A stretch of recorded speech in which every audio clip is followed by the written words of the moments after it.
It is Throwback Thursday here on Main Street Sports Today, presented by the Tennessee Orthopedic Alliance of Columbia. I'm Maurice Patton. That is Wade Neely. We are coming to you from the Lee Company studios of our respective homes. We'll be here with you for the next couple of hours talking about local, regional, and national sports topics, and excited to do so. Wade, how's your Thursday going so far? Everything all right? Thursday's going, man, locking and loading, just trying to get ready, just trying to get motivated for, Browns and Steelers. Yeah. Good luck with that. I tell you, I think your time may be better spent on UT Virginia hoops. I know it's tough to really consume hoops right now with so much football going on, but that may be the way to go this evening as opposed to Steelers Browns. So just for what it's worth. You might be onto something, because everything that we've talked about on these Thursday night games, every fiber in your body tells you this is going to be an ugly game tonight, which means we're probably in store for something like 31-30. But well, the last time we got football, got all kinds of other goodies on tap just in case.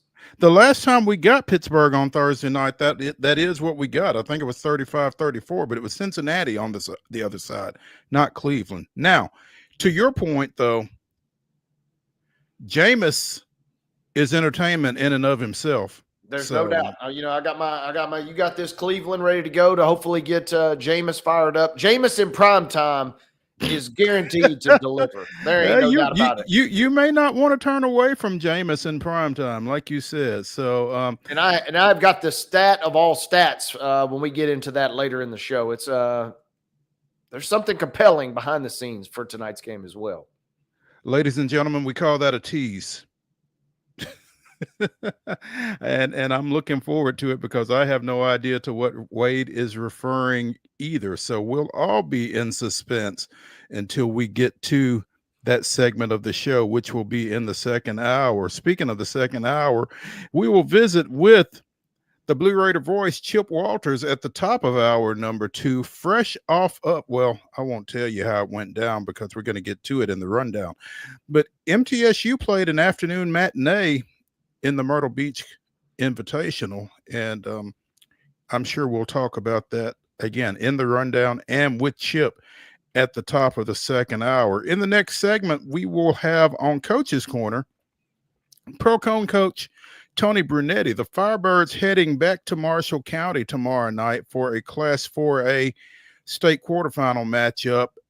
These two saw each other, I think, in week 11 in regular season play, as they are region Halloween rivals. Night. Yeah.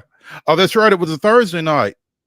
Yes. And so we will get Coach Brunetti's thoughts heading into this pivotal matchup. Again, it's the state quarterfinals. Winner goes on, loser goes home. So we'll be visiting with him on Coach's Corner. We'll also talk a little college basketball, both men's and women's. We'll talk a little college football.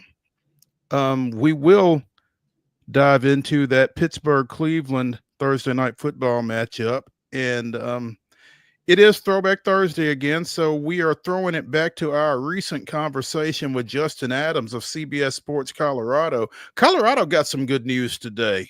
It won't be mentioned in that segment, but it will be mentioned. We'll get to that here in a bit. But they got some good news.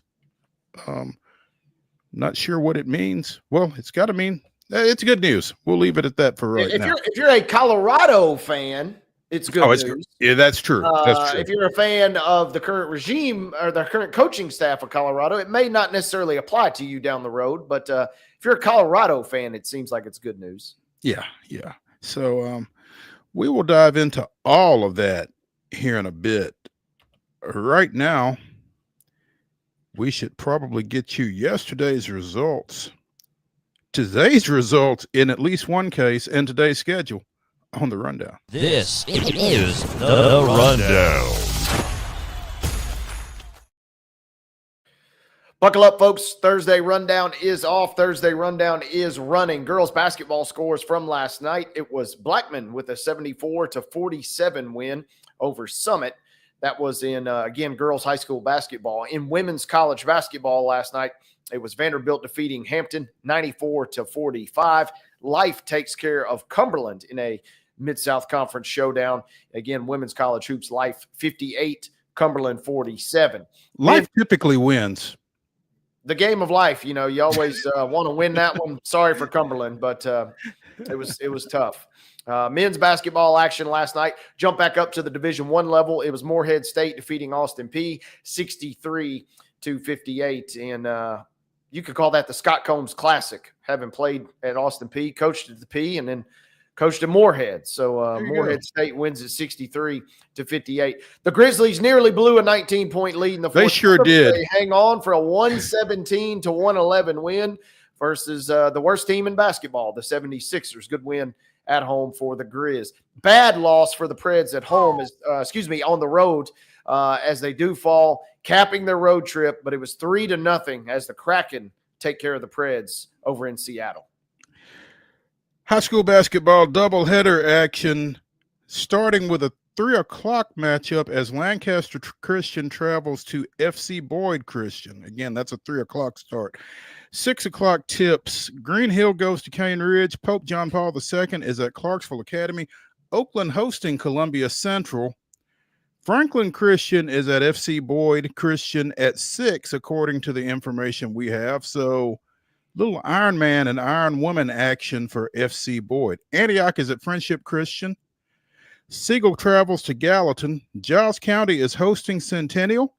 Kirkwood goes to Hendersonville. Houston County is at Henry County. Valor Collegiate travels to Overton. Nolensville hosts Fairview. Portland hosting Clarksville.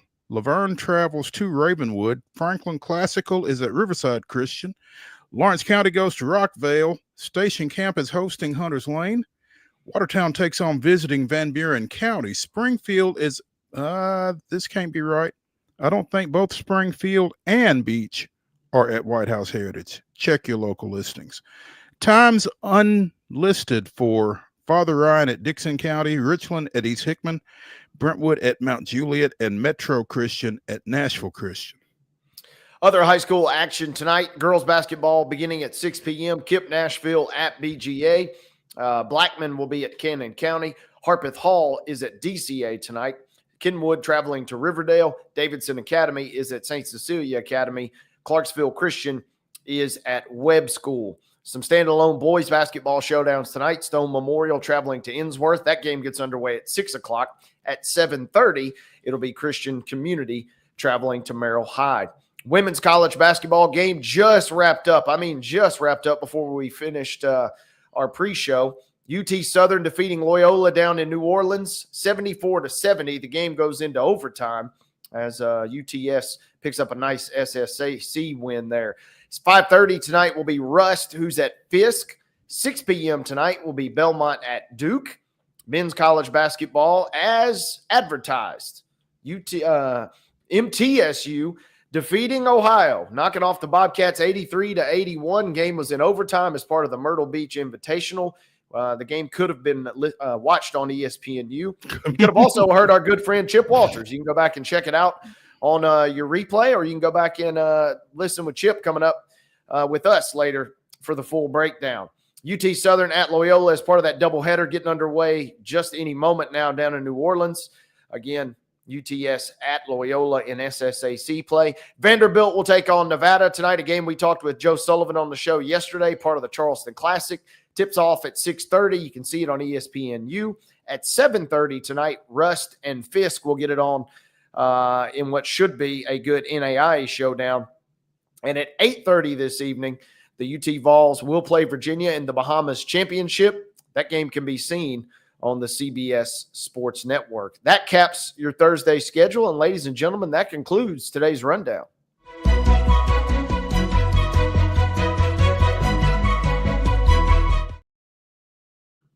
Your top story brought to you as always by Piggly Wiggly in Neely's Mill in Columbia. Be sure and check out their delicious daily deli lunch options available from 11 a.m.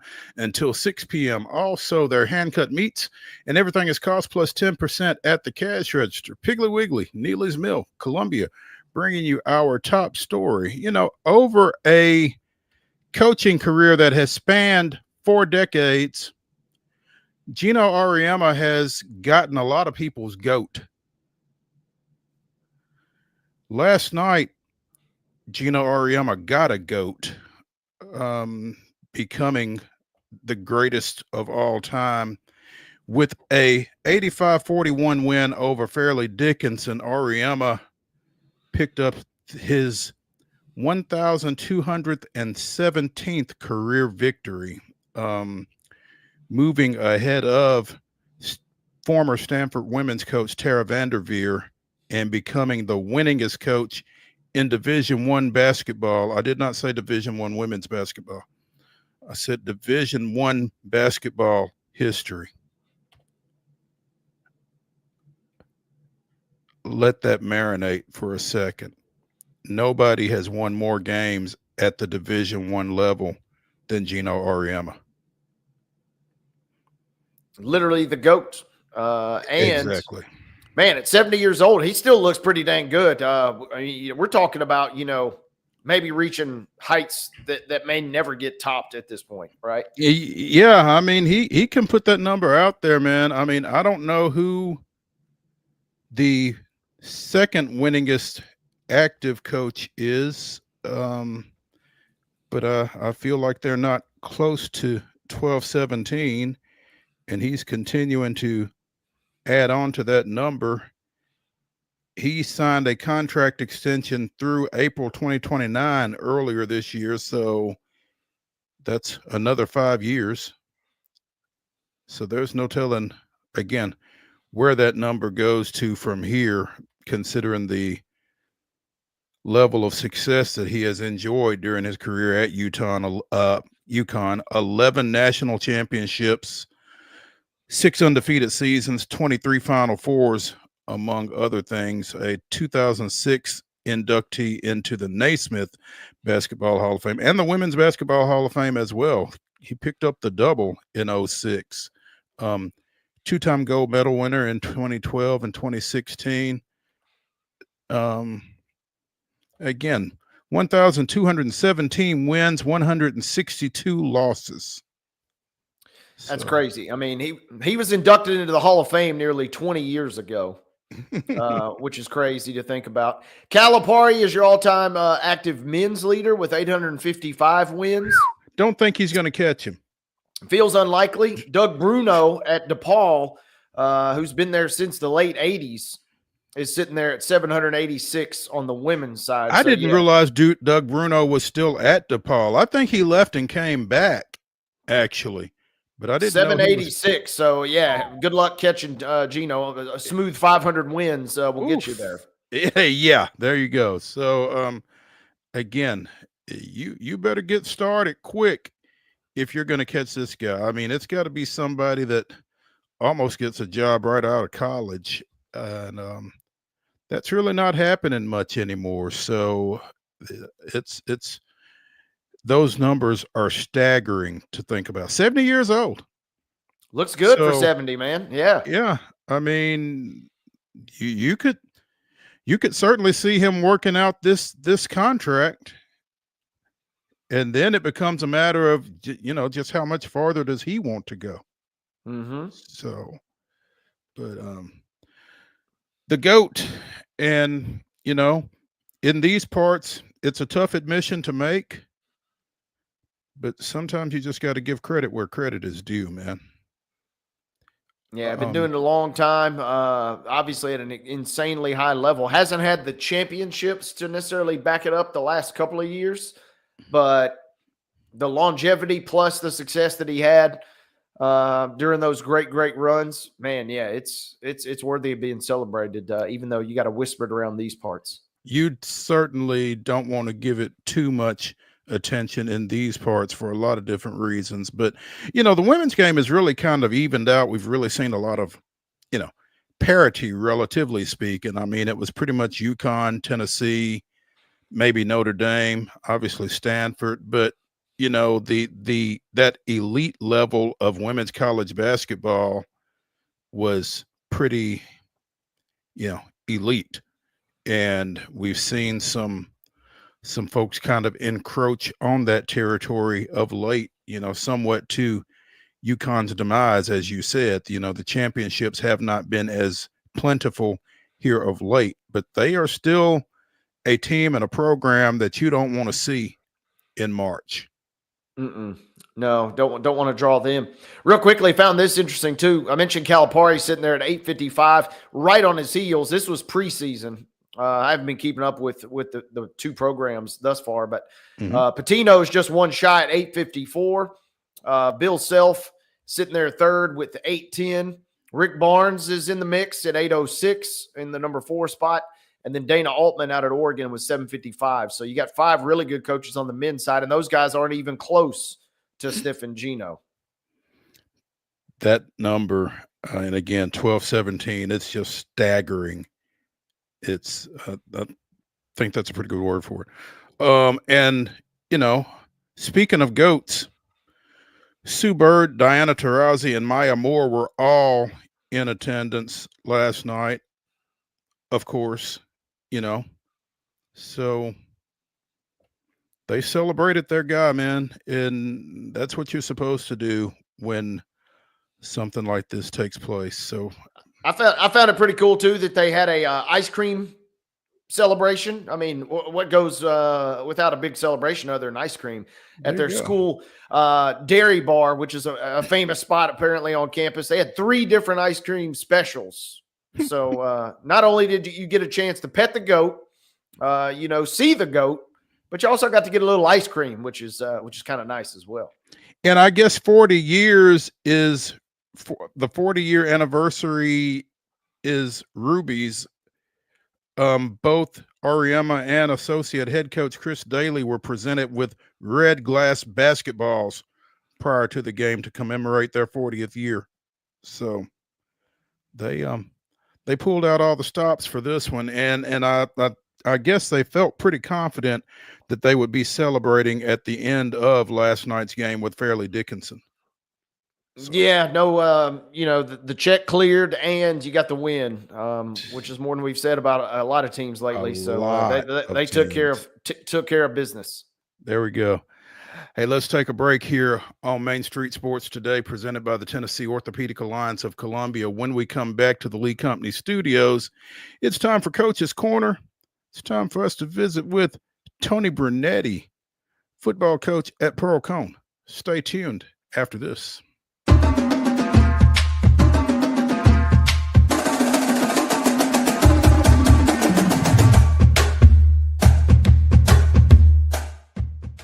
Whether you're an athlete or a weekend warrior, when it comes to your performance, don't settle for anything less than excellence. We're proud to announce that Mid-Tennessee Bone and Joint Clinic is now Tennessee Orthopedic Alliance of Columbia, where we are redefining sports medicine and orthopedics. Tennessee Orthopedic Alliance's team of expert sports medicine physicians understands the unique demands of your body. TOA Columbia specializes in personalized orthopedic care, offering state-of-the-art treatments for everything from sports injuries to joint replacements. Learn more at toacolumbia.com. Step into the Lionel retail store at Opry Mills, Nashville, and you'll be captivated by all the magic of the 123-year history of Lionel trains. Whether you're already a train enthusiast or just getting started, Lionel will energize your love for trains. NASCAR fan? Come check out your local Lionel station to learn all there is to know about model trains and die-cast NASCAR collectibles. Visit nashville.lionel.com or call 615-455-9399.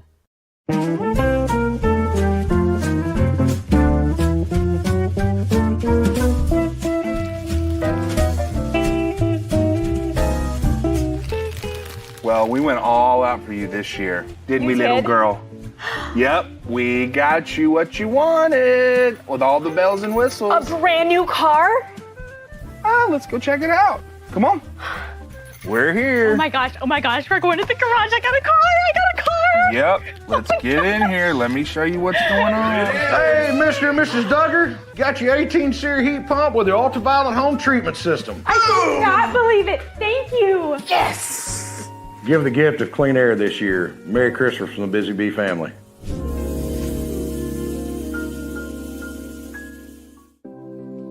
Custom Stone Handler supplies over 600 distributors and suppliers with quality stone products.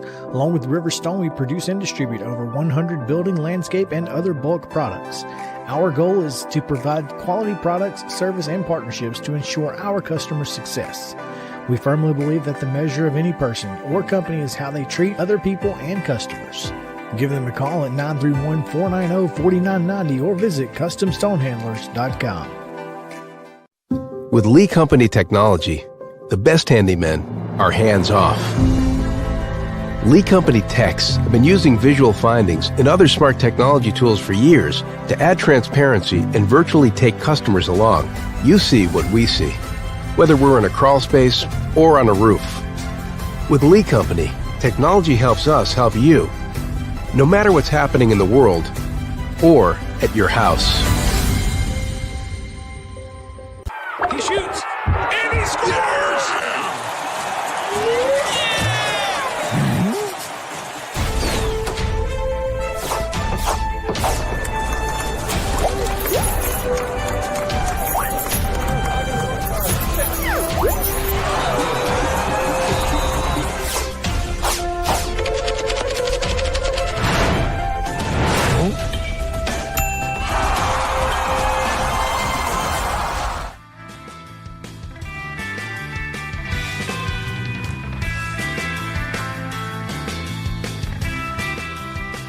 Welcome back to Throwback Thursday here on Main Street Sports Today, presented by the Tennessee Orthopedic Alliance of Columbia. I'm Maurice Patton along with Wade Neely.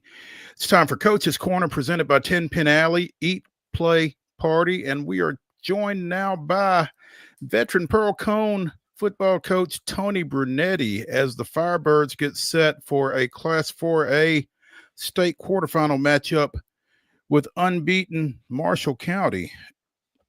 Coach, good afternoon. Coach, can you hear us?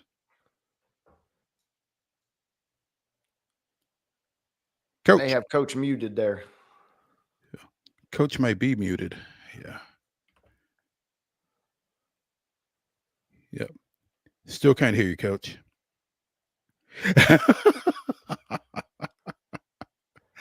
Oh, technology is a beautiful thing, y'all. Again, he's going to effort to get with us, I know, but in the meantime, again, PEARL-COHN traveling to Marshall County tomorrow night. And these two have gotten quite familiar with each other. Again, they're both in the same region 4A. And Marshall County won the regular season matchup between the two. It was a close one. I'm trying to pull up that info as we speak. I'm sorry, Region 5 4A, excuse me. Overtime. Yeah, 24-21, Marshall County kicked the field goal. Is that right? Yep. Yeah. So, and it's usually that way. I mean, as long as these two have been in the same region, I think it's been like the last 4 years maybe, they've always played each other really tough. Again, overtime this past time. The first loss for PEARL-COHN this season since dropping back-to-back games to open the year against Montgomery Bell Academy and Christ Presbyterian. MBA was a 20-18 loss. CPA was a 21-15 loss. So what's that? 2, 6, 9. Their 3 losses are about 9 points total. Oof. Yeah. Played a tough Region 5 4A schedule. That region, it's 8, 9 teams in that region. So, you know, it's always a meat grinder. Marshall County, meanwhile, again, is 12-0. They defeated Shelbyville back in week 2, 47-35, and I think that's about as close, other than PEARL-COHN, as anybody has been to them all year. So this promises to be probably one of the better games of the night tomorrow night when PEARL-COHN goes back over to Lewisburg, as we Looking forward to a good one. And like you mentioned, Pearl with those nail biters versus MBA and CPA to start the year, and then another squeaker in overtime at Marshall County. That was a game that I think a lot of folks in Lewisburg were certainly begging and itching to get because, to your point, not only do you win that game, but you set up exactly the scenario we have tomorrow night where these teams are rematched in the quarterfinals. And so Marshall Testing County 1 2 testing 1 2. We Coach, got you, we got Coach. you. Yes, sir. Appreciate it. Tony Brunetti joining us here on Coach's Corner, presented by 10 Pin Alley Eat, Play, Party. Coach, thanks for your diligence to get in, man. Congratulations, 9-3. We were just saying your 3 losses about a total of 9 points. What do you feel like your team learned in those 3 that you can take into tomorrow night? The biggest thing is just doing the little fine detail things. I think we had opportunities in that first game against NBA. The guy kicked a 54-yard field goal to beat us, but we still should have been. It should have been that situation right there. But CPA wise did a good job. They for me, I feel like they beat us this year. They beat us like last year we beat them. But going back to just got to fix some things in the secondary. But we haven't done all that since then. I think the biggest thing, even against Marshall County, is the small detail things. Okay. Again, 24-21. You dropped an overtime matchup on another field goal. That they are tough at home. You got them twice last year at your place. This time you had to go there during the regular season. Got to go back down there tomorrow night. Is it as simple as home field advantage, do you think?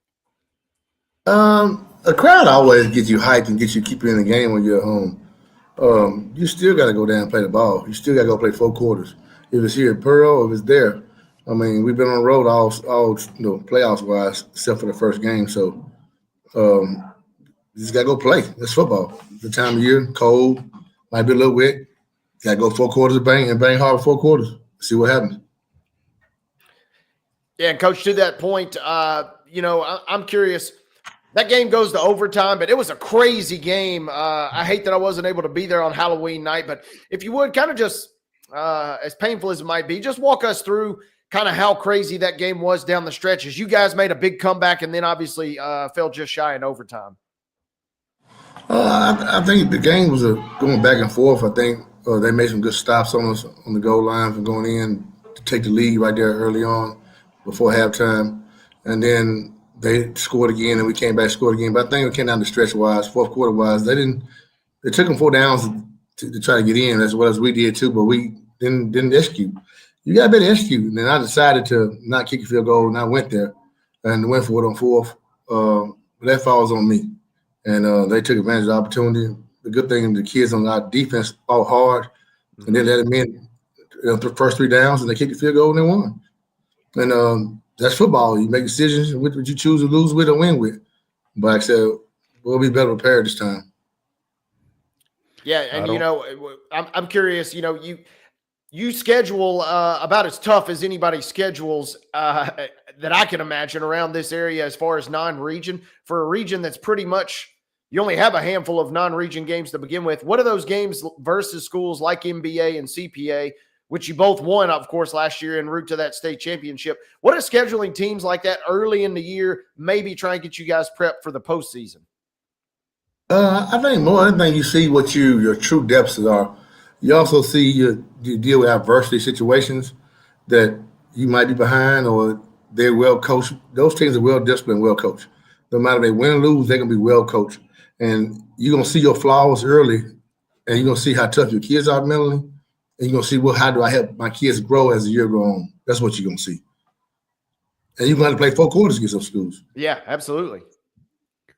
In every phase of the game, those schools going to be sound, special teams, offense, defense. They might not have the athletes you have, but they're going to be disciplined. And they're going to be very fundamental, and they're going to be well coached. Tony Brunetti, PEARL-COHN football coach, joining us here on Coach's Corner on Main Street Sports today, presented by the Tennessee Orthopedic Alliance of Columbia. Coach, again, coming off that state championship, how do you feel like that impacts this team? Just the confidence and that kind of thing that your returners brought into this year, having lifted up the gold ball a year ago? I think we brought enough back to really know what it means to go back deep to the playoffs and go to the finals. The problem is bringing other young kids up to speed, and hopefully they grow fast enough during the year that they'll come in and put the pieces in and help you be complete.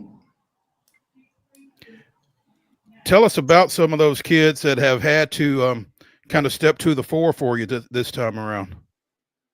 Right now we've had some interesting stuff, but I know Kennard did a good job during the year for us helping us, as well as Josh Sims and Donovan Higgins. Both of those guys have been giving it up on defense, as well as Donovan been giving it up on offense. We have a young quarterback, and I think he's grown a lot since that loss. And I think he's done a great job coming in as a sophomore starting wise. But he earned that spot. He had to earn it, but he earned it. And also your defensive wise, still got a lot of older defense tackles back from last year. We lost some, but we got a lot come back with experience. That means a lot. It means a lot. But overall, you got a lot of guys that played last year. And I tell you, one kid that really surprised me. Not really surprised me, but he was hurt a lot last year. Matter of fact, he's the reason why we kind of won a CPA game, because he came in the second half and ran the ball like a madman. And we ended up moving the ball to CPA in the second half and ended up pulling that game off. But that's the same kid that caught the fumble off the turf in the state finals. But he had been hurt most of the year, almost all the year, since that game. And now he's having a hell of a year, hell of a playoffs, running the ball, and that's a Marion Starnes. That kid's been working hard. And also the game, 1,100 yards on the ground for him.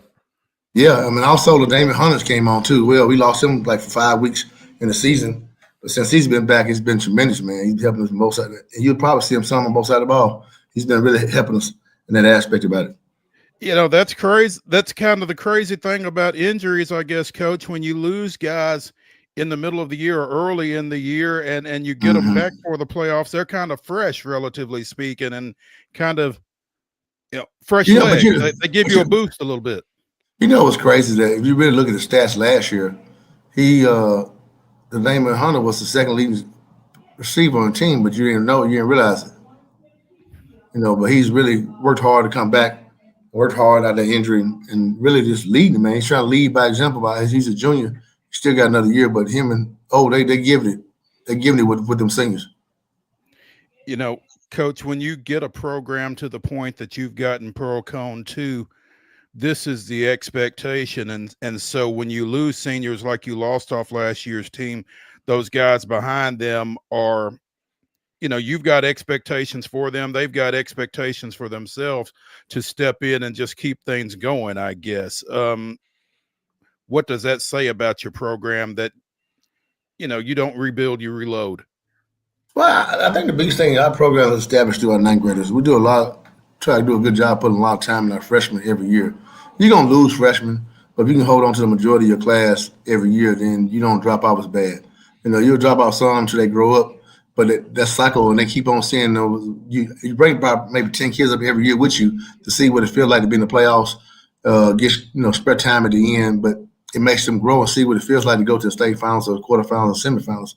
And when you get experience that, and every year you do the same cycle wise, you don't drop off as much. Anything you need, that weight room going to be the biggest part of it down the years. So you're growing bigger, stronger, faster.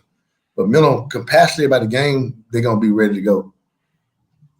Coach, I got to ask you, from a man management standpoint, you guys have been fortunate to have so many great players that have gone on, to the collegiate and professional levels. What's it like dealing with a roster, knowing that you have guys on that end of the spectrum, but also you have some guys who maybe aren't going to go that far, but you still have to try and get them motivated just as much to buy into your team concept? Well, I think the biggest thing is that every kid that comes in expects the opportunity to go play ball somewhere if they want to. They put themselves in position academically.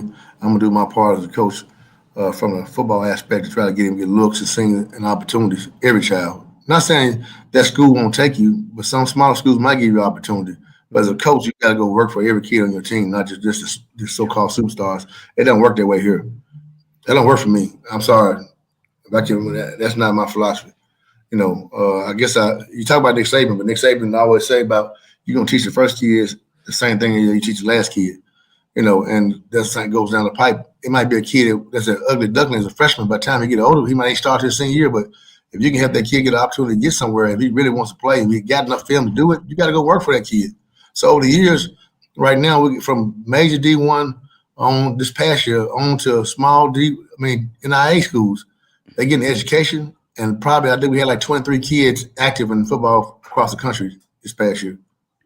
And Coach, I've said it on more than one occasion. I don't know that there is another coach in this state that goes to work for their kids the way that you do, getting them somewhere where they can go play, whether it's Tennessee or Colorado or Bethel. I mean, you've got kids at every level, and I think that college coaches that know you admire you for that, because you're not trying to sell a Bethel kid on Tennessee.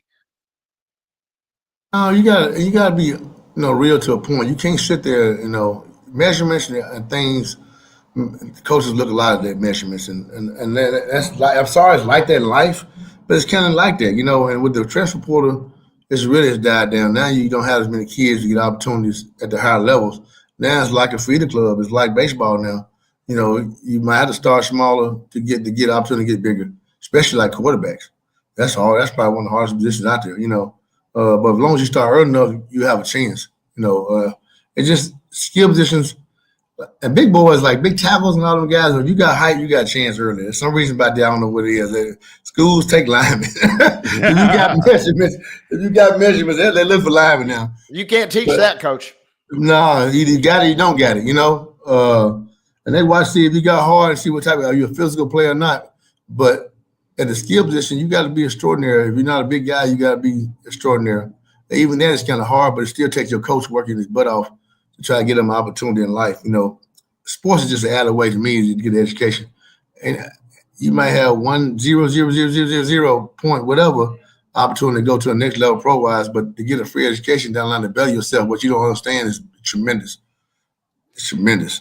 Coach, having said that, what is it like for you when you turn on the TV on a Saturday and you're watching, say, Illinois when Keyshawn was there or something like that? When you look up and you see one of your guys, playing on national TV and that kind of thing, that's got to be a pretty prideful type situation for you. It's a private thing. I'm proud they're still in school, and most of them about working toward graduation, y'all. They're doing well. Like I said, I probably got about 5 kids at probably 5 of the major schools right now. And I did have a kid at Colorado, but he's at Purdue now. He started DB at Purdue.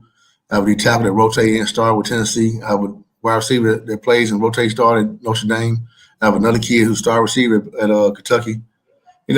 But they all working toward graduation, or they already have graduated already. They're grad students. So that right there makes me feel good. And even the kids at the small schools, I don't go out and visit a lot of games no more because I can't. If I make one, I can't make all of them. So I just choose not to watch on TV. So I can't. But they all know that the relationship, the bond that I bring with my players over the years is all about as much love and love I love for them and love for me, because they know I'm genuine what I do for them on and off the field. Even after life or graduation-wise, I've always been there for my kids who's in professional jobs and we're in real-world situations. Tony Brunetti, football coach at PEARL-COHN High School in Nashville. The Firebirds again travel down to Marshall County. Second time in 4 weeks now, I guess? Yeah. Them bus rides. How tough is it to play them a second time so quickly, Coach? I think it's always been tough, man. They're a good team, and they fired up. They beat us down there, and they ain't beat. I think, and they tried. I think 7, 8 tries they haven't got us, but they beat us. You just gotta go play, and hopefully that your kids come in the mindset to play hard but play smart, y'all. We gotta play smarter. We didn't play smart last time we played, and they capitalized in certain situations. We got to learn to play smarter, but we also got to play harder with the smartest. And then let the dice roll and see what happens. Hey, Coach, I was going to point this out too. You guys are on the road, and there will be a big crowd for Marshall County. But I know Giles County and Pearl have had some battles over the years, but there's going to be a lot of folks from Giles County that are going to be cheering for PEARL-COHN on Friday night. So they're making the trip up. So just want to let you know, you got a little extra reinforcements coming from the Bobcat fans now that they're out. Yeah, I appreciate everybody. I appreciate it. I think if Nashville Villa's got time to come out and support us, I know my PEARL-COHN alum and my community here, I know them. They'll be out. They'll be out Friday. They'll come out. It might be cold. It ain't raining now, so they'll be out. No, the cold they'll keep them maybe. That rain, maybe I don't know, but the cold they'll be out there. If you could just find a way to slip Catfish behind the mic, you'd be in business. He will be right there. He will be there. You ain't got to worry about that. He'll be there ready. He goes to every game for the last 30 years. That's all we need to know years. then, Coach. There we go. Yeah, he's going to be ready now. He's going to be ready. You got Catfish in the house. You got a shot. Tony Brunetti, Pearl-COHN football coach, joining us here on Coach's Corner, presented by 10 Pin Alley. Eat, play, party. Coach, we appreciate it. And no, I appreciate it. See how we got great a little bit. We ain't over age of time. Well, look. Well, a long time. We have been doing it a long time. And I've been watching you and admiring you for a long time. And good luck tomorrow night. Well, I appreciate y'all having me on here. I enjoy talking to y'all. Thank y'all. All right, we'll talk to you. Hey, before we close this segment out, we've got some awards to give away. First of all, our Custom Stone Handlers Team of the Week, our Custom Stone Handlers Into Win Life Team of the Week, is the Columbia Academy football team, which defeated Trinity Christian 56-21 in the Division 2A state quarterfinals last week at Columbia Academy. Led 50-7 at the halftime and never really looked back. Big win for them, sending them into this week's semifinals. They will play tomorrow night at home against Donaldson Christian. So congratulations to the Bulldogs, our Custom Stone Handlers Into Win Life Team of the Week. Besides the military, there is no greater team building experience than athletics. Custom Stone Handlers invites you to get in the game like the Bulldogs. Congrats again to them. Our Tennessee Orthopedic Alliance of Columbia Athlete of the Week, also coming from that Bulldog roster, Monte Baldwin. You've heard his name a few times on this show. 21 carries for 196 yards and 3 touchdowns, all in the first half of that 56-21 win over Trinity Christian. So the senior running back coming up on 1,800 yards on the year. Fantastic season for him, and he is our Tennessee Orthopedic Alliance of Columbia Athlete of the Week. So congratulations to Monte Baldwin and to the Columbia Academy Bulldogs. And again, they will be in action again tomorrow night at home. So if you're looking for a game to go to and you're not wanting to go over to Lewisburg, feel free to drop in on the Bulldogs and Wildcats tomorrow night. That is segment number 2. When we come back to the Lee Company Studios here on Main Street Sports Today, presented by TOA of Columbia, we'll get into a little college football. Stay tuned after the break.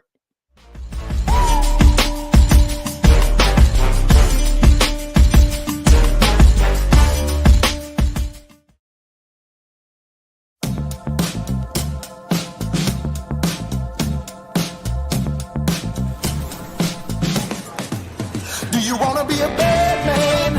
Yes, you do. Do you want to taste sweet salvation underneath the summer moon? Do you need another hand now? Yes, you do. Go see Miss Josie down on Columbus Avenue. All right, Columbus Avenue. At Delta Dental of Tennessee, we know our success begins and ends with providing superior quality service, and that includes serving those who need it most. This year, we're celebrating 25 years of giving back to the community we call home. Delta Dental, along with our Smile 180 Foundation, supports Tennessee's dental colleges and oral health education, children's hospitals, free and reduced cost dental clinics, and other like-minded charities. Here's to the next 25 plus years of ensuring healthy smiles. So Busy Bee is a very close-knit family. We fight just like every family does. We have arguments, but we always come out with a solution to the problems. We don't just fight about what we want, we fight about what customers need. We want to make sure that every customer we go to is more than satisfied. And that doesn't just start whenever we show up at their door, that starts when we show up every day at work. We want to make sure that we are serving our customers to the best of our ability.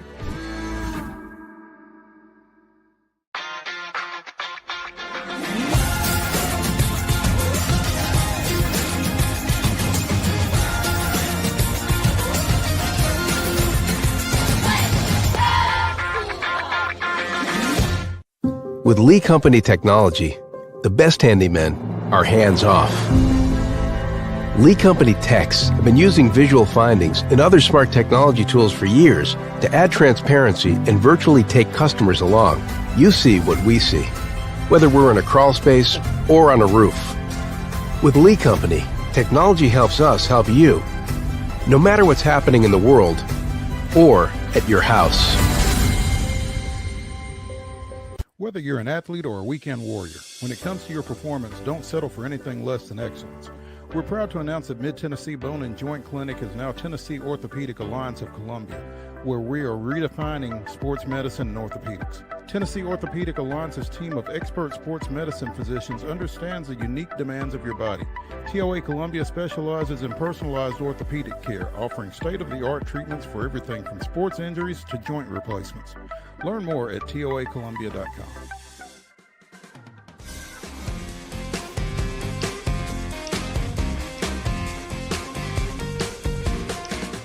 Throwback Thursday continues here on Main Street Sports Today, presented by the Tennessee Orthopedic Alliance of Columbia. That's Wade Neely. I'm Maurice Patton. We're coming to you from the Lee Company studios of our respective homes. In the second hour, we will be throwing it back to our conversation with Justin Adams of CBS Sports Colorado, talking a little Buffaloes football. But right now, we're going to dive into some college football. Aside from, well, there will be a Colorado mention. I'll take that back. So there's going to be some Colorado. You're going to get a double dose of Colorado football today. But before we get too deep, we want to make you aware of the Zen Sports Big Game Sweepstakes, which is exclusive to Tennessee. One customer will win a grand prize of 2 VIP tickets, tailgates, parties, and hotel stay for Super Bowl 59 in New Orleans, a $21,998 value, or $10,000 cash. And what's more is Zen Sports will also award 50 additional prizes, which include 2 tickets to any Tennessee sporting event or $100 cash. Customers will earn 1 entry for every bet made in November, 1 entry for every dollar bet in November, and 2 times the entries for every parlay made. The drawing will take place on December 3rd. Gambling problem? Call 1-800-GAMBLER. Zen Sports. Check them out. I guess we have reached the time of year where the coaching carousel is cranking up. We've talked about some vacancies. One that we've not hit on. Charlotte has moved away from Biff Poggi, who replaced Austin Peay phenom Will Healy a couple of years ago. Poggi went 6-16, did not make it to the end of his second season. The 49ers lost to South Florida by 5 touchdowns this past weekend, and that was it for Biff, who has some Michigan ties. You're on mute. Yeah, Harbaugh's old guy, the former hedge fund manager, and now unemployed, Biff Poggi, who's going to be back in Ann Arbor this week as Michigan will play Northwestern trying to secure bowl eligibility. So even though he's just let go, he's already on the move. Well, his Saturdays are free right now, I guess. So do you think he comes back? I don't know. He's such a fascinating guy. And I don't know if him and Harbaugh were friends before, but, when he kind of burst on the scene, kind of coming from Wall Street and just being a football fan and a football guy and kind of just muscling his way into the second career or second act of his life, if you will. I think maybe that set up something. I feel like, though, he's kind of got that football guy DNA in him. I wouldn't be surprised. This is the dude, he coaches in like a sleeveless shirt out there on the sidelines. That reeks of football guy. He's going to find a sideline somewhere. Yeah, he's kind of got that Belichick cutoff sweatshirt look to him. I'm not sure if that's a look that I would want to emulate, just because Belichick kind of made it famous. And if you are going down that fashion road, you better be going down that success road. And Biff certainly did not. So again, he's out at Charlotte. It'll be interesting to see what direction they go in for a replacement. Also vacant at this point, or here in a couple of weeks will be Central Michigan, as former Colorado State, former Florida coach Jim McElwain announced he will retire at the end of the season at the helm of the Chips. Ending a 40-year career. Central Michigan is 4-7. They close the season not this weekend, but next weekend at Northern Illinois. He's 33-35 at Central Michigan over 6 seasons. So the success hasn't exactly been there for him either, but he's stepping down. And, it's a MAC job, so it'll be, relatively attractive, you would think. Yep, chance to come in and either somebody to cut their teeth or somebody, on the rebound to get in there. They got a nice win Tuesday night, I think it was, versus Western. So chance to maybe send him off into the sunset here coming up. But yeah, somebody of decent prominence or on the come up will get that job, it feels like. Yeah. Meanwhile, one guy who's not likely to get the Florida Atlantic job, despite some well-placed NFL writers saying otherwise, is former Baltimore Ravens linebacker Ray Lewis. There's been some speculation that the former Miami standout would be in play as the potential replacement for Tom Herman at FAU. And I guess this is a, trying to find the next Dion kind of thing, but that's not here, I don't think. I mean, say what you will about how Dion got into the coaching profession, but before he got to Colorado, he had been at Jackson State. He had done some time at the high school level, so it's not like he was just walking in off the streets and taking over a Division I football program as Ray Lewis would be doing. I don't know why you would think that would be a possibility.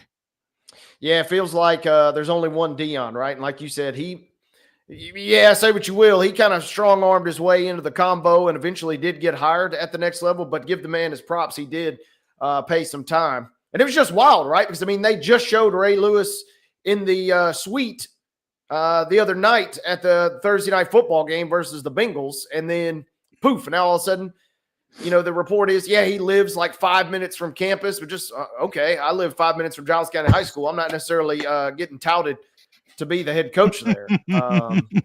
So it feels like FAU, they kind of need, on one hand, I do see the appeal. You're trying to catch lightning in a bottle, and at a smaller school, you got to sell the sizzle a little bit more, but it seems planted, like you said. And as a journalist, I have, had to deal with some coaching searches and that kind of things. And sometimes you do try to connect some dots. Okay, this guy has had a storied playing career in this sport. Okay, he is a legend in this area. He lives close to campus. He might have a little bit of an interest. You start trying to connect dots, but sometimes those dots make a little bit more sense than others, and these don't necessarily connect, I don't think. But I'm not going to kick on anybody for, maybe overreaching a little bit, but I feel like this is an overreach here.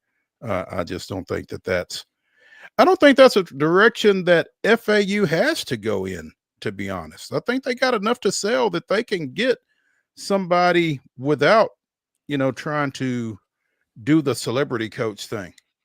I agree wholeheartedly. And like I said, Ray Lewis was just in the box the other night, and that didn't look like a guy that was just itching to become a head coach somewhere. And then boom, a week later, there's one sentence in a story that everybody kind of is running with now. Something just seems a little off. Yeah, he kind of looked like he's enjoying life without a whole lot of commitment, certainly not the commitment that you would have to make to be a Division I college football coach. So yeah. Army Navy, the spectacle always features, one of the things that folks look for is, what are these guys going to be wearing? Well, Army, when they play Navy on December 14th, will be honoring the legendary 101st Airborne Division out of Fort Campbell and their role in World War II's Battle of the Bulge. Their uniforms will include, hat tips to the Screaming Eagles. And that's really cool. I mean, 101st Airborne is just one of those military units that, when you hear, I guess around here in particular, when you hear of them, where they're from, and and there's a kind of a respect there. But they've been lauded and acknowledged in different movies and that kind of thing over the years. And Army is going to be paying tribute to them in that matchup, which will be a pretty high-powered matchup on the field.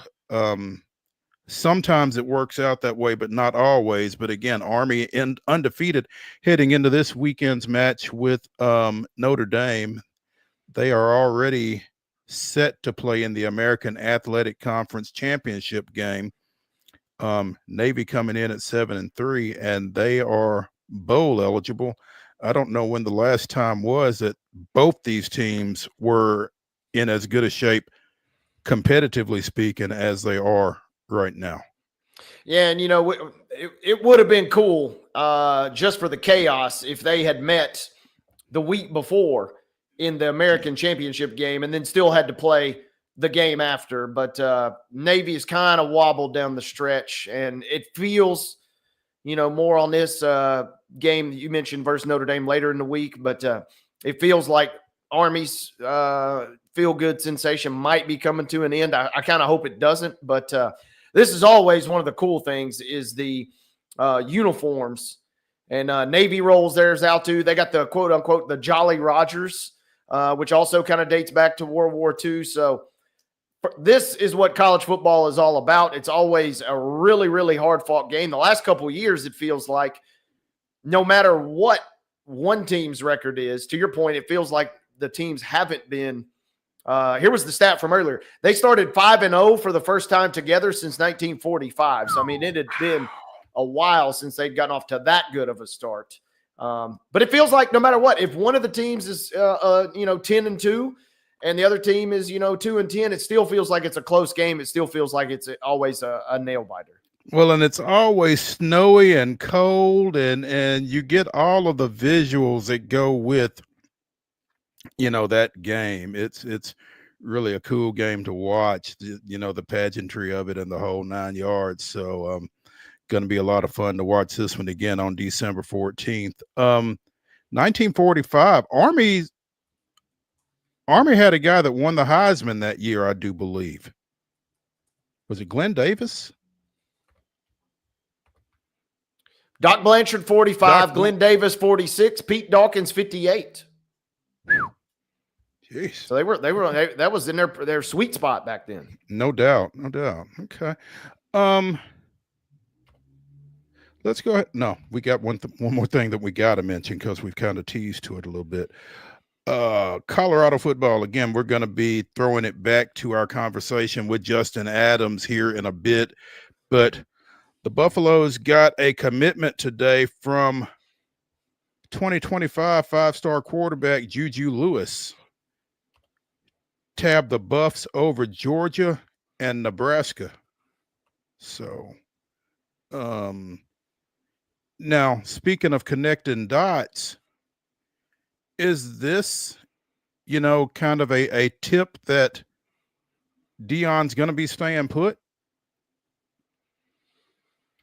I mean, that had to be a question that was being asked during this kid's commitment, right? Kind of feels like it. That is the $1 million question: is what's going to happen with Deion. And if you're committing to the school, obviously the school is going to be there. If you're committing to the coach, we know how that game goes sometimes. Mm-hmm. But kind of wild. He went on the Pat McAfee show and said, "I'm going to Colorado." Man, he was there at the Georgia-Tennessee game. and then decided, I don't know what happened. I mean, Georgia won the game, and then today he goes on the show and says, I'm still going to Colorado. So big pickup for Colorado if it pans out. Huge pickup for Colorado if it pans out. Georgia native plays at Carrollton High School. Crazy. So, yeah, I'm getting out. And if Dion sticks around, obviously that's massive because you just got the pipeline. This kid probably going to come in and start day one. Yeah, with Shadur graduating, I don't know who else they've got at quarterback. Have they played anybody else at quarterback? No, I don't not know by that they choice. have. Yep, yeah, exactly. So, hour number 1 of Throwback Thursday here on Main Street Sports Today, presented by the Tennessee Orthopedic Alliance of Columbia, is in the books. When we come back to the Lee Company studio for hour number 2, we'll be joined by the Blue Raider voice, a victorious Chip Walters. Stick around.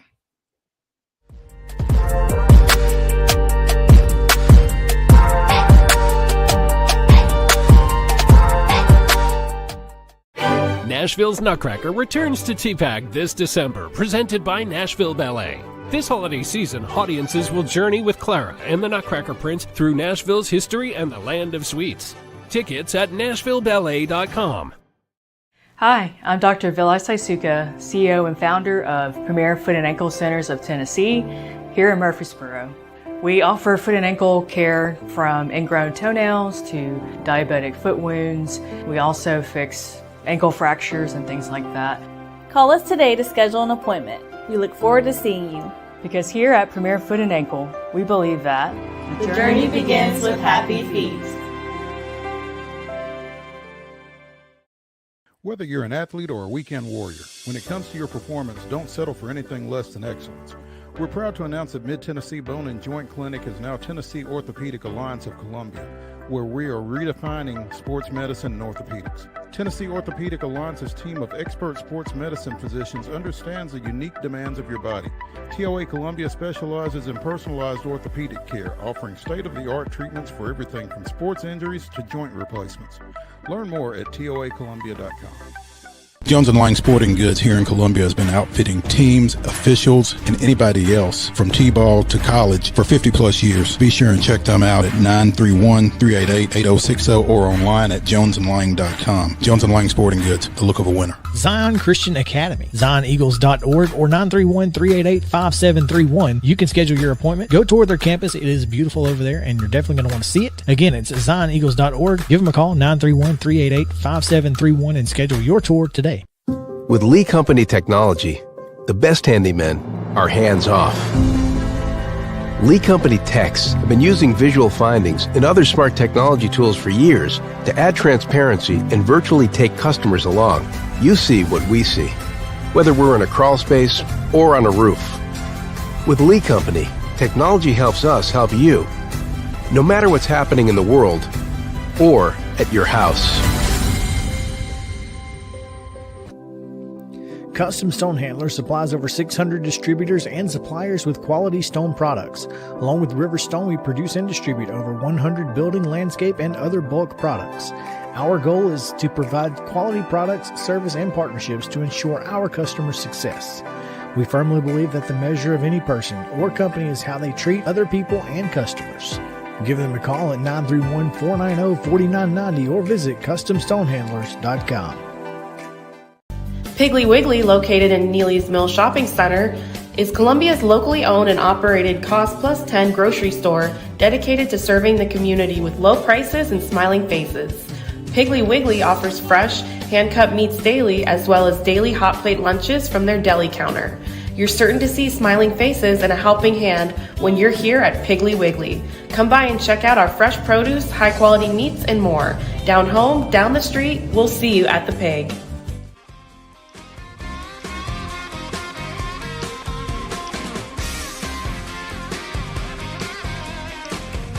It's hour number 2 of Throwback Thursday here on Main Street Sports Today, presented by the Tennessee Orthopedic Alliance of Columbia.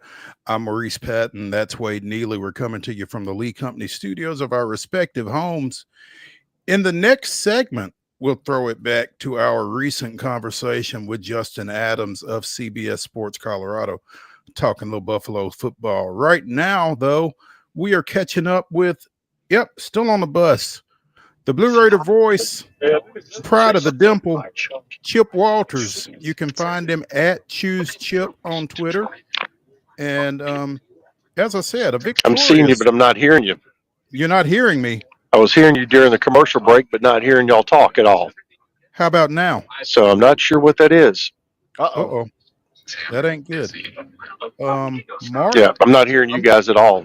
That's not good. You're not hearing I'm actually getting a good signal on the bus, actually. But like I said, I'm not hearing either one of you guys, but I can. Mark, can he hear you? You want me to freelance a little bit? You can nod your head. Bounce out and come back. Mark, can you communicate with Chip? Hello. We'll see if we can get Chip to come back out and come back in. Yeah, let's do that.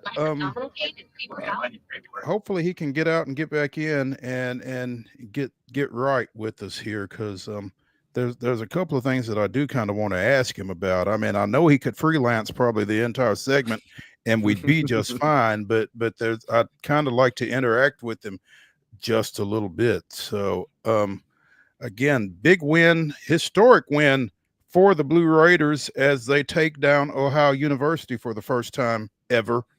Had to work overtime to do so, but knocked off the Bobcats 83-81 in the opening game of the Myrtle Beach Invitational this morning over at Myrtle Beach. So, Chip, can you hear us now?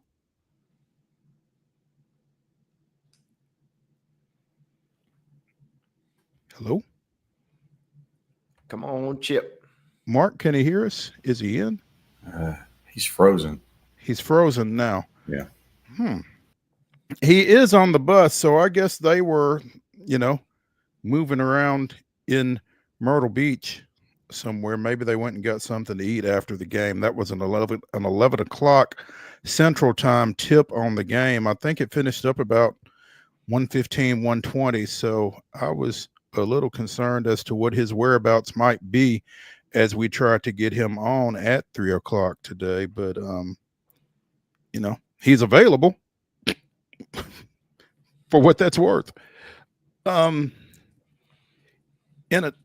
addition to basketball, what else do we got going on with MTSU right now?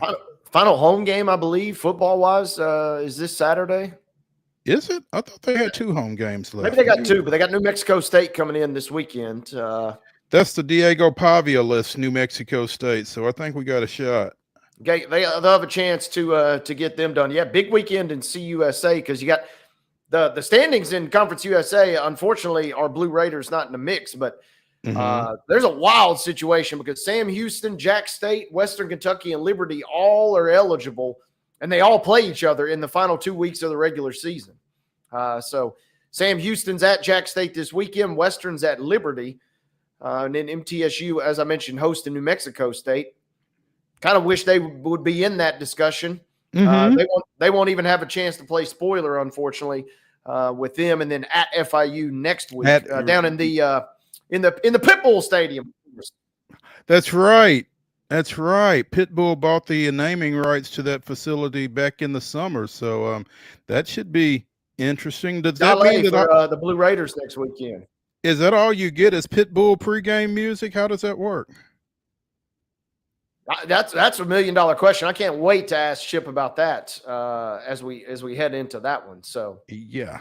So like you said, CUSA is so that's the last home game this weekend, and then the trip to Pitbull's house next weekend, and MTSU hopefully try and scrap a win or 2 out here toward the end of the regular season football wise. It'd be nice to take some momentum into the off season with a victory down there, or ideally a victory both here and there. So yeah, we've also got some women's basketball coming up, I'm sure. I'm trying to find what they've got going on here over the next little bit as the men continue to play in the Myrtle Beach Invitational. Women go to Florida A&M on Tuesday. I'm not sure if they've got anything between now and then or not. Cannot tell. Looks like no. See, this is where we need Chip and his cheat sheet. Are we having any better luck with Chip, Mark? I see him. He still can't hear us. He still can't hear us. Ugh. That's not good. Should we just let him freelance for a little bit? I wouldn't mind hearing what Chip's got to say if we can get him in there a little bit. Hey, ask Mark, can you communicate with him? Can he hear you? I'm texting him. So. Okay. Just tell him to give us some thoughts on today's basketball victory, first of all. We can send smoke signals to him. I think, Yeah, if we yeah. need to. Got a fire and a blanket. Yeah, we can do that. Oh, he's nodding now. Look out, folks. I wonder what that means. Oh, okay. Can you hear us? I can hear you now. How about that? Oh, he was either hearing us or he was headbanging to the bus. One or the other. Maybe he was anticipating Pitbull. I don't know, but yeah.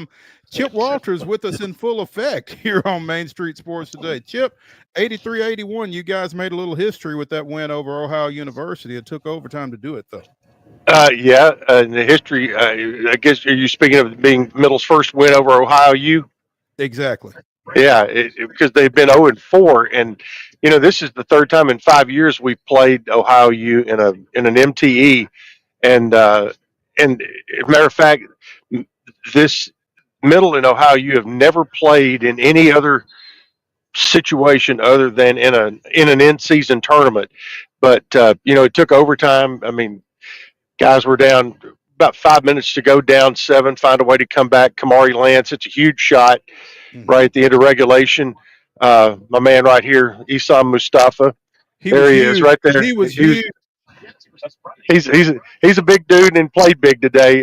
Yes. His 42nd double-double, and also he went over 1,200 career points today, and so he has scored over 1,000 of those, either while playing for Coastal Carolina or in their building, and so so he played really well today. We're kind of keeping an eye on the other game. It looks like South Florida is ahead of Portland by like 9 right now, and Middle's going to get the winner of that game tomorrow afternoon, and then guarantees you that you're going to play for one of the top 4 spots in the tournament after winning today, and you're one win away from playing in the championship game.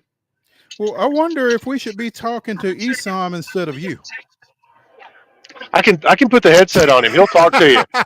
He'll talk to a fence post. I promise you. We won't do that. But for the longest, Middle was kind of hanging there, down 5, down 7. They were finally able to get a couple of shots to fall late in regulation, and then it was almost like, okay, we're in overtime. We got this now. Really, and I think and his coach talked about they never had any real. I don't remember seeing any panic shots. They played it correctly in that last couple of minutes where, when you're down 3 and we got a couple of 2-point baskets, put them at the line, and just kept waiting for them to kind of blink, and they did. Right. And then you came down to where you had one shot to put it in overtime, and Kamari did that, and then grabbed the lead in overtime and played it right correctly through that. And so, this team has got some maturity to it. You look at the roster, and it's an older roster, and a guy like Isam, he leads by example. He's he's a terrific rebounder, great scorer. And today, I thought this whole team in the second half, when they were down 7, everybody kind of looked each other in the eye and said, okay, now's the time. And they did that. They got stops at the right time. So, this is one of those where you beat a team that was picked to win the Mid-American Conference. They got 11 out of 12 first place votes in their preseason poll to win that league. And, that's going to turn out to be a quality win. Right now they're 1-4, but they've lost at Illinois State, at Memphis, against Middle here in Myrtle, and so they're going to be fine, and that's going to be a good win as this year goes along. And if Middle can get a win against either Portland or South Florida tomorrow, that's going to be a good win also, because it's either the American or the West Coast Conference. Right. Nice bounce back win for Middle after the debacle against Murray State. Well, I mean, and I think the guys have kind of called that themselves, and right, and that's one thing Coach and I talked about on the post game, that it was a really nice bounce back, and that they were. I mean, they even used the word they were embarrassed with their effort, and came back, and I thought showed a lot of energy, showed a lot of bounce today, but it didn't start just today when the ball went in the air. This started the day after the Murray game. Yesterday they had a split practice. Half of it was in the main arena, half of it was in the practice gym, and very locked in. Had a extensive scouting session, film session, and it was very much locked in. And it's interesting when they go through a scout, the coaches, they ask a lot of questions and just kind of put it out there, but they expect people to answer out loud, and everybody was kind of in lockstep during the scout last night, and were certainly very attentive in their practice yesterday, and so now it's about time for the celebration to be over with. By the time we get to the hotel here in about 5 minutes, we're going to have a pretty good idea who the opponent's going to be, and they'll start to work on that very quickly. That was my question for you, Chip, was Yep. outside of prep, obviously, which leave that to the coaches, leave that to the players. What is the play-by-play man going to do the rest of the evening is my real question. Well, it's going to be working on my charts for tomorrow. And also I've got some football charts to work on. They're here with me too. So there, it's not going to be, I'm not going to be running up and down the beach tonight. That's for sure. And I've got a flight home tomorrow night to be there for football on Saturday, and then Kyle and I'll be doing the Sunday game remotely, and hopefully that will be about 4:00, something like that, 4:30 on Sunday, which would be for the championship. But yep, they will. The coaching staff.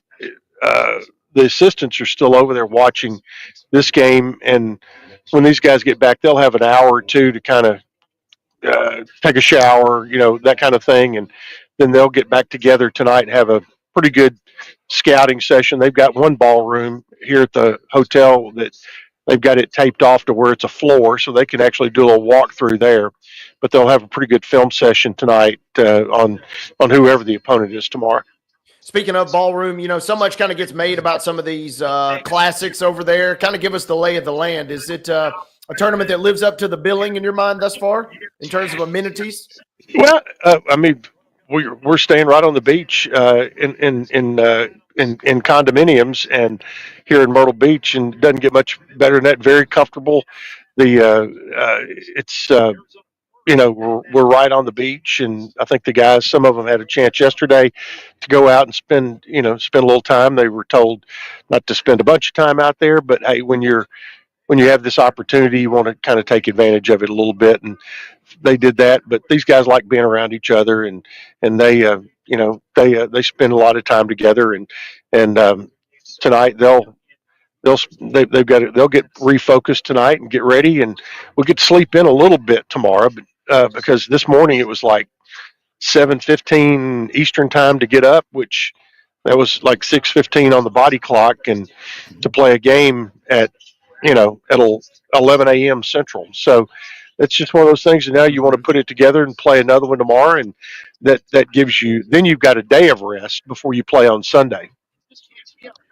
Chip Walters, the Blue Raider voice, joining us here on Main Street Sports today, presented by the Tennessee Orthopedic Alliance of Columbia. Chip, you mentioned getting yourself ready for New Mexico State on Saturday. What is the feel of Derek Mason's squad heading into the final regular season game at home? Well, I mean, it'd be interesting to find out, because I mean, this is the team that had a week off last week, had an open date, so you should be a little healthier. Hopefully, Amari Kelly will be back.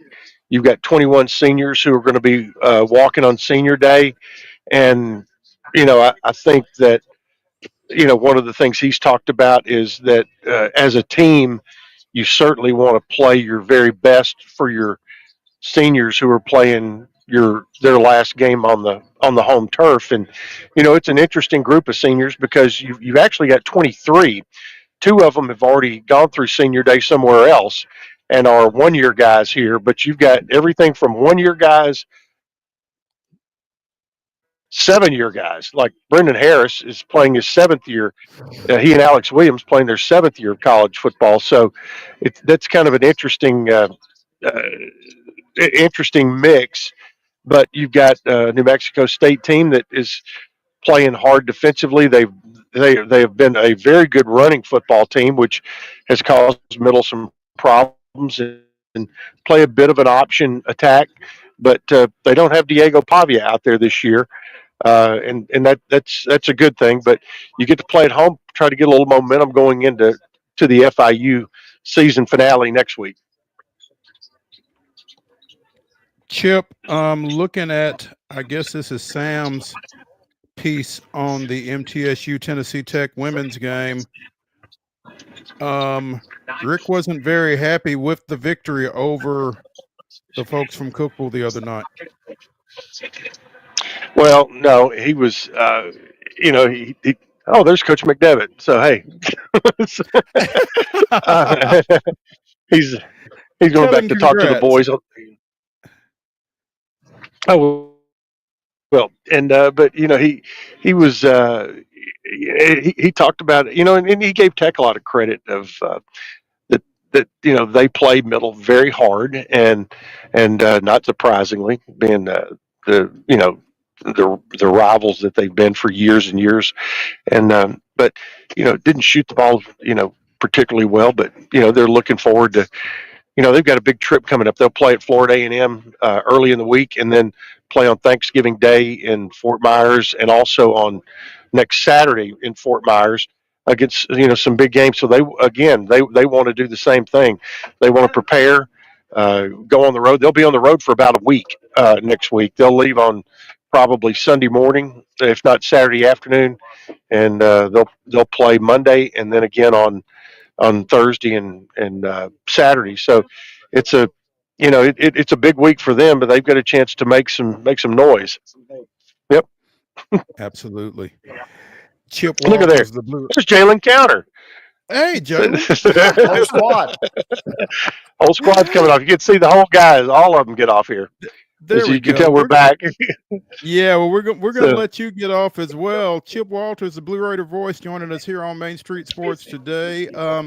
Chip, we appreciate you battling through the technical difficulties to get on with us, and look forward to catching up with you. We'll have to check with you on your schedule and see whether it's Tuesday next week or when it is, but we'll talk.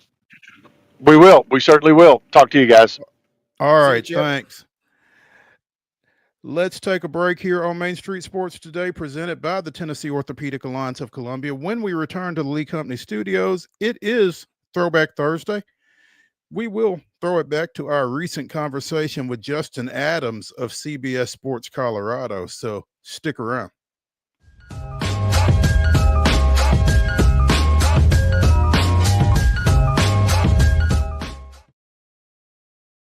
Hi, I'm Riley, a certified physician associate here at Premier Foot and Ankle Centers of Tennessee. We have a couple locations, Murfreesboro, McMinnville, as well as Franklin. We treat people of all ages. We're excited to get you back on your feet and hope we can help you today. Call us today to schedule an appointment. We look forward to seeing you. Because here at Premier Foot and Ankle, we believe that the journey begins with happy feet. He shoots, and he scores!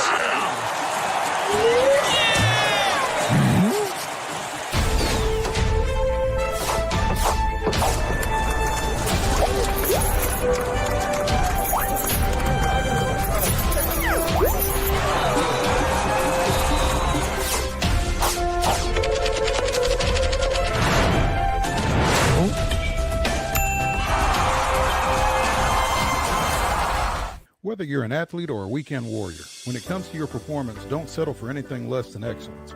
We're proud to announce that Mid-Tennessee Bone and Joint Clinic is now Tennessee Orthopedic Alliance of Columbia, where we are redefining sports medicine and orthopedics. Tennessee Orthopedic Alliance's team of expert sports medicine physicians understands the unique demands of your body.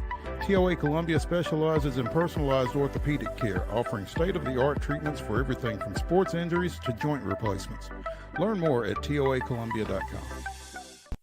With Lee Company technology, the best handymen are hands-off. Lee Company techs have been using visual findings and other smart technology tools for years to add transparency and virtually take customers along.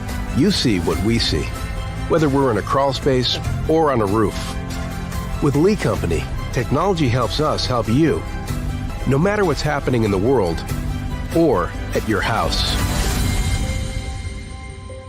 Jones & Lang Sporting Goods here in Columbia has been outfitting teams, officials, and anybody else from T-ball to college for 50 plus years. Be sure and check them out at 931-388-8060 or online at jonesandlang.com. Jones & Lang Sporting Goods, the look of a winner. Zion Christian Academy, zioneagles.org or 931-388-5731. You can schedule your appointment. Go tour their campus. It is beautiful over there, and you're definitely going to want to see it. Again, it's zioneagles.org. Give them a call, 931-388-5731, and schedule your tour today. Piggly Wiggly, located in Neely's Mill Shopping Center, is Columbia's locally owned and operated cost plus 10 grocery store dedicated to serving the community with low prices and smiling faces. Piggly Wiggly offers fresh, hand-cut meats daily as well as daily hot plate lunches from their deli counter. You're certain to see smiling faces and a helping hand when you're here at Piggly Wiggly. Come by and check out our fresh produce, high-quality meats, and more. Down home, down the street, we'll see you at the Pig.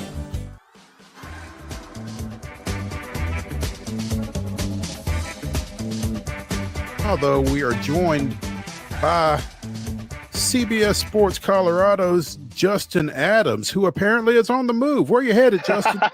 You know what? It's funny. I'm actually going home to pick up my son from school. So I'm going to pick him up and we're going to have some fun. And before I went there, you guys are actually saving me because I was going to go to the Nike outlet store and buy a little something. But you know, you don't need to go and buy you something, especially with the holidays right around the corner. So save your money because somebody else is going to use it anyway.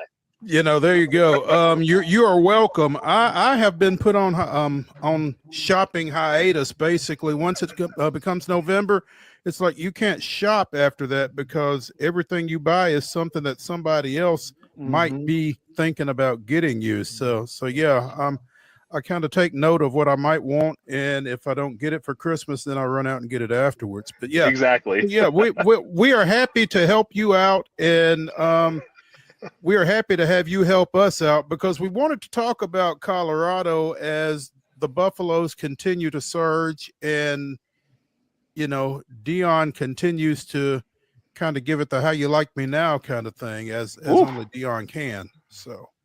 Yeah, guys, it is. You talk about wild and wacky.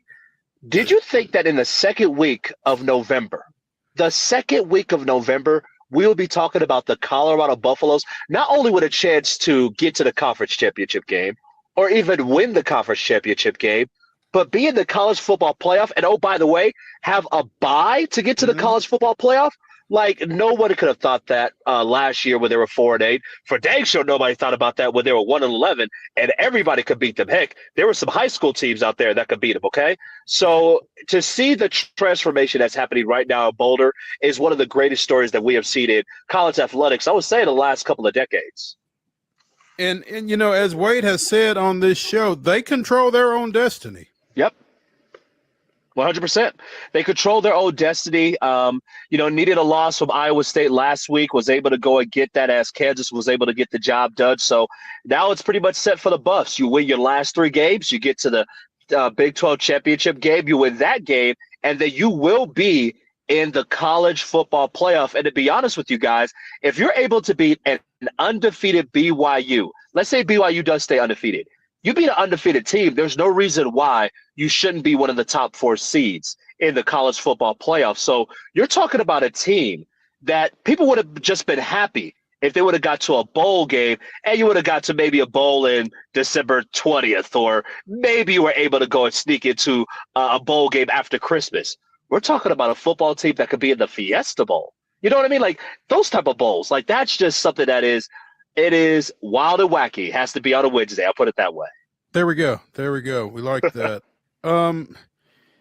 How comfortable is Colorado Athletics Director Rick George, though? Because as Colorado's profile continues to elevate, Colorado's coach's profile continues to elevate. His alma mater is not doing very well. You know, his name has been mentioned with a certain former professional team that he has an allegiance to. Now, I know he said, I'm happy where I'm at, but what do you feel like his status is? Well, anything could change, right? Because I'm happy where I'm at too. But if somebody triples my check, I'll be happily leaving right now. That's what I tell you, okay? The reality is this, is that when you think about Rick George, he will always have some sort of PTSD, and it has to do with what happened with Mel Tucker. Remember, Mel Tucker was on the job for one season, finished his first year with the Colorado Buffaloes, and then in the offseason came out with a statement saying that he wasn't going anywhere. That was on Saturday. By Tuesday, he was on a private jet headed his way to East Lansing, Michigan, okay? So I think there's always one thing where he's always checking in. Hey, are we good? Is there anything we need to do? I believe in the contract, it does state that they will look at redoing his deal, and so that's one thing to keep an eye on. But I believe this. I don't know too many universities that will say we're going to give up all the different things and the control that the University of Colorado has given up, and then say, hey, like a Tennessee, for example, we're going to give up all this control so that you could be able to coach us, right? I don't think you're going to see that somewhere else. Obviously, there's always somebody who will say, you know what, we're desperate enough and we'll let you do that. But to me, when I look at what Coach Prime Deion Sanders has put together in Colorado, the question really is, why would you want to leave? You have the infrastructure there. Now you're starting to get the recruiting there. Don't get me wrong, Shadur's leaving, Shiloh's leaving, Travis is leaving. But now you're going to start to get those recruits, and you can start to get those transfers. And oh, by the way, you're not coaching in the SEC or the Big Ten, where you have to play the Michigans, Ohio State, everybody in the SEC every year. You got to take down Utah. You have to take down BYU, those type of teams. If you're looking for a faster way to get to the college football playoff every year, you got to do it the way that Clemson did, Dabo Swinney did. You stay in where you're at, and you become the top dog of your conference. You build up your team to be able to compete with the top tier of the nation, and then you go get the job done, and you win a couple of national championships just like Dabo did. Justin, I got to ask you, thank you for being here again with us. You know, we spoke to you last before the Rocky Mountain Showdown, and at that time, you know, I think everybody thought Colorado would beat Colorado State, but it was certainly up for grabs. And then you point to, a lot of folks point to, at least I do, the Baylor game. Is it as simple as the team just rallying around and winning that game the way that they did in overtime? Because since then, other than the blemish to Kansas State, which I watched was an electric game right there to the finish, this is a totally different team. And there's no real way for me to put it into words, but they're playing at a different level, and I can't figure out how to explain it. I'm hoping you can. Well, it really started actually in the second half against Nebraska. They were getting beat up in the first half against Nebraska. They were down 28-0. Nothing was going their way. But in the second half, something changed. They were able to shut out Nebraska. Now, I get it. People will say, okay, well, Nebraska stopped playing, and, you know, that's why they won 28-10. But Nebraska wasn't able to get themselves back in the end zone. There was one play where they did score on a long run, but that came back due to a holding penalty. That's where everything actually started with this team, because they got out of this 5 wide receiver set. They started bringing in a tight end on offense, and they started to get better on the offensive line. Now you're talking about a true freshman and a guy like Cash Cleveland, who's able to come in and just play great.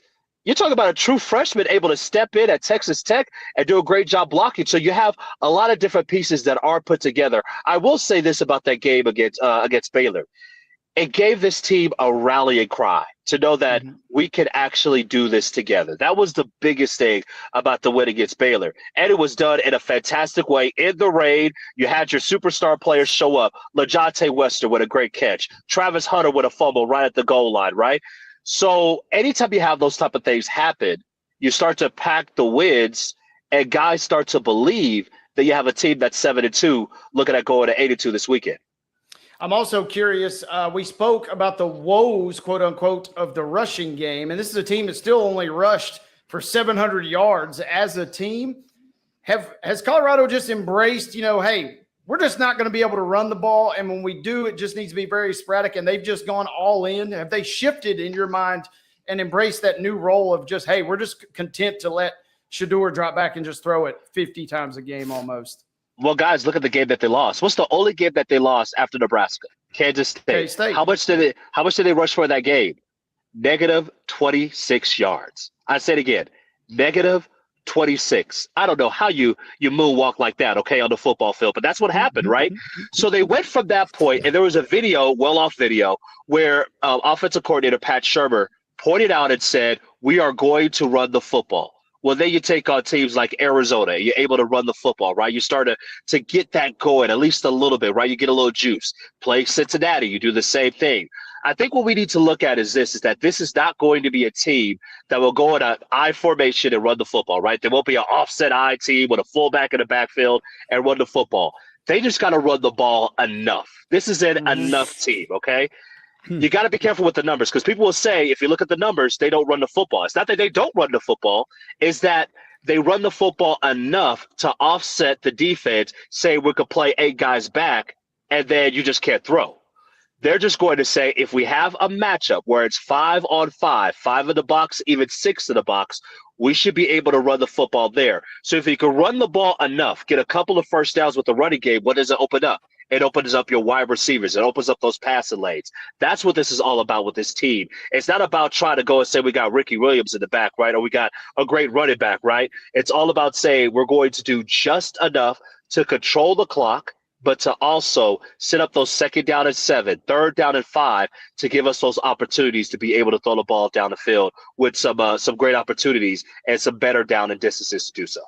And real quickly, to your point, also, Shedeur Sanders, 70 attempts. He's minus 2 yards, but, I mean, obviously the majority of those have been from sacks, including that negative rushing performance, as you mentioned, versus Kansas State. It seems like the offensive line playing better as well.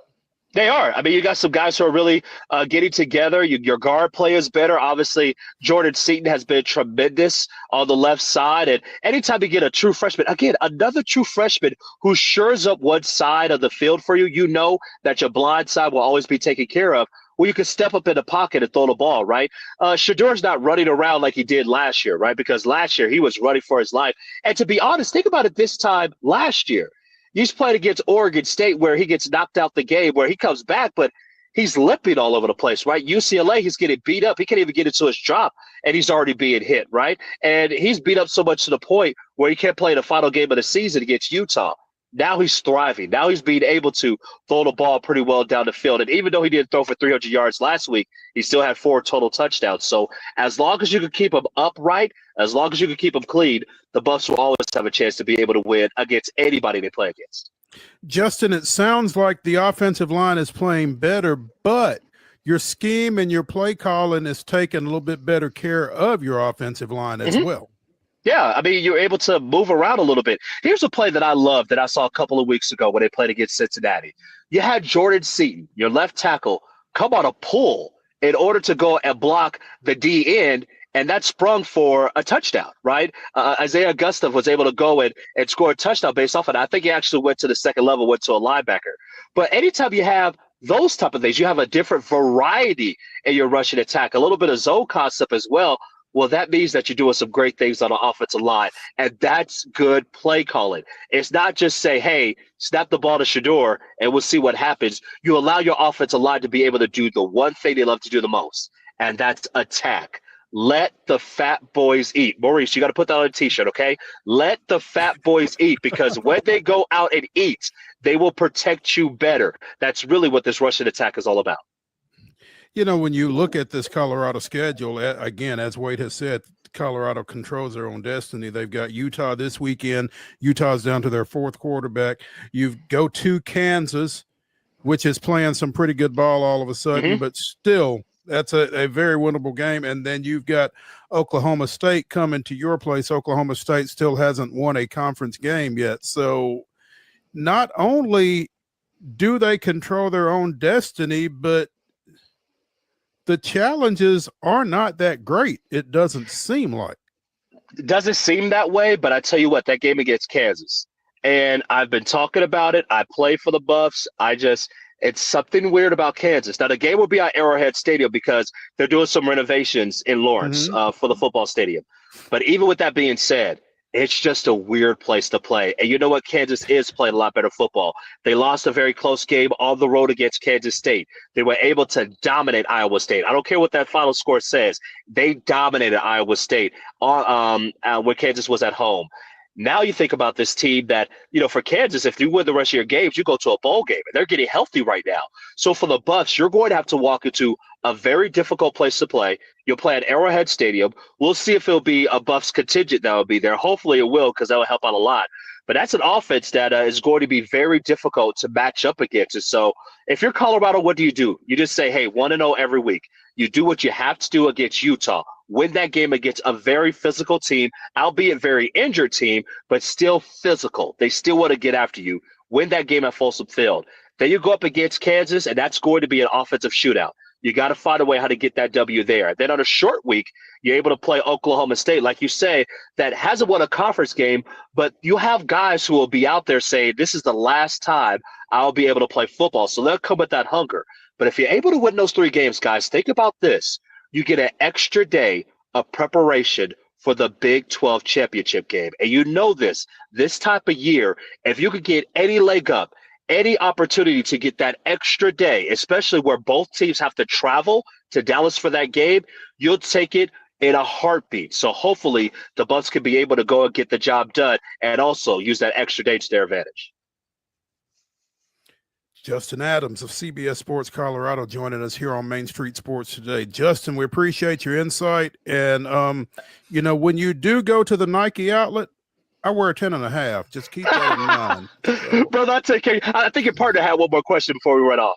Well, I was just going to say, Justin, we'd be remiss if we didn't ask you, what do the final 3 weeks of the season need to look like for Travis Hunter to bring home the Heisman? Win. It doesn't need to look like anything else other than winning, because what he'll do is the proof's to put it on the field anyway. He's going to get catches. He's going to get touchdowns. He's not going to get the ball thrown his way, right? I mean, it just is what it is. So you just win.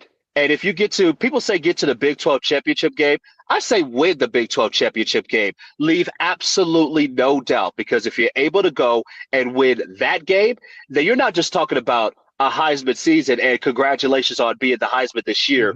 You will have to put down, guys, and I mean this, one of the greatest seasons in college football history. You will have to put it up there.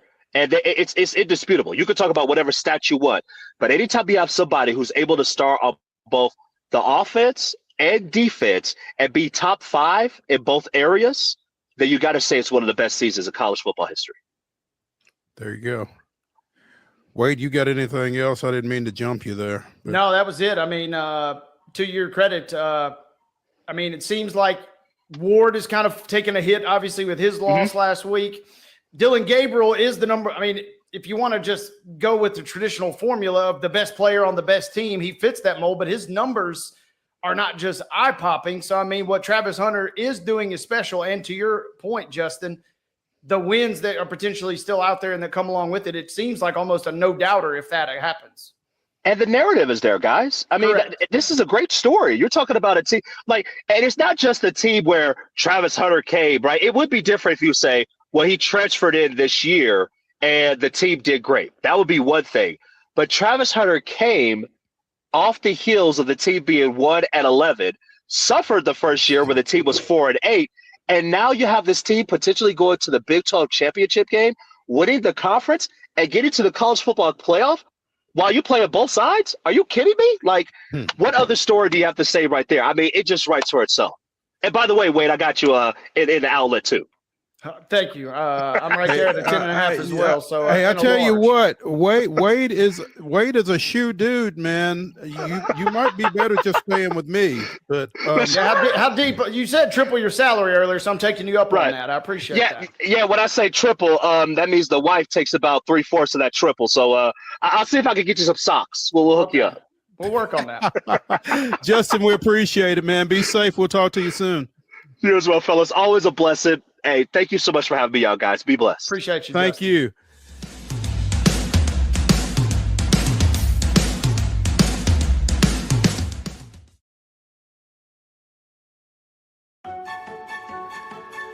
So, you want to be a part of the Busy Bee team, huh? Well, how do you see yourself fitting into the organization? Oh, I get it. You want to be a weather bee.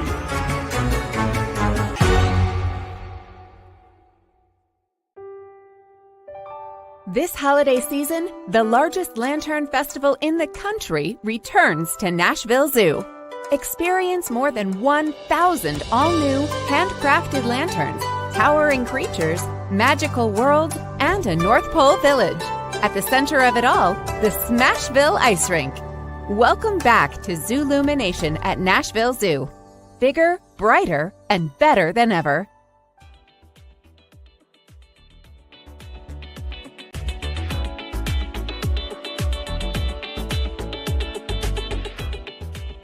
Welcome back to Throwback Thursday here on Main Street Sports Today, presented by the Tennessee Orthopedic Alliance of Columbia.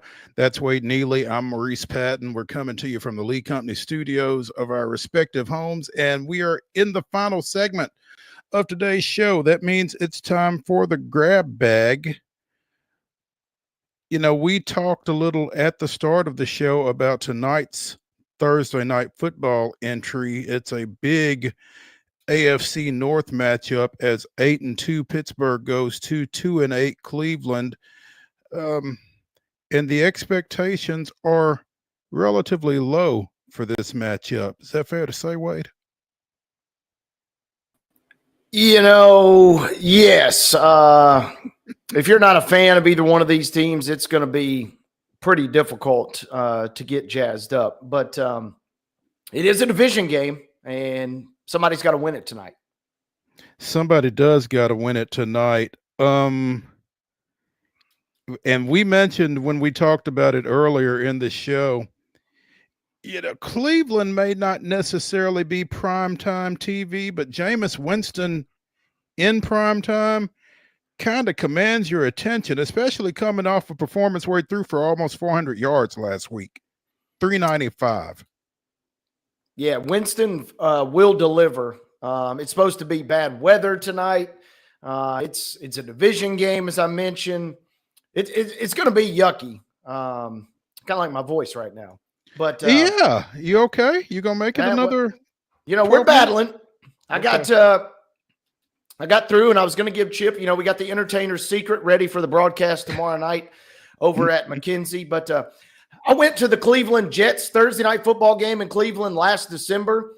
Now, granted, Cleveland was totally in a different spot back then. They were rolling with Flacco. They even were flirting with the 1 seed back then. But all that to say, I think there's a couple things at play, Mo. There's a reason. I don't know what it is. But there's a reason this line is only 3.5 tonight for Pittsburgh.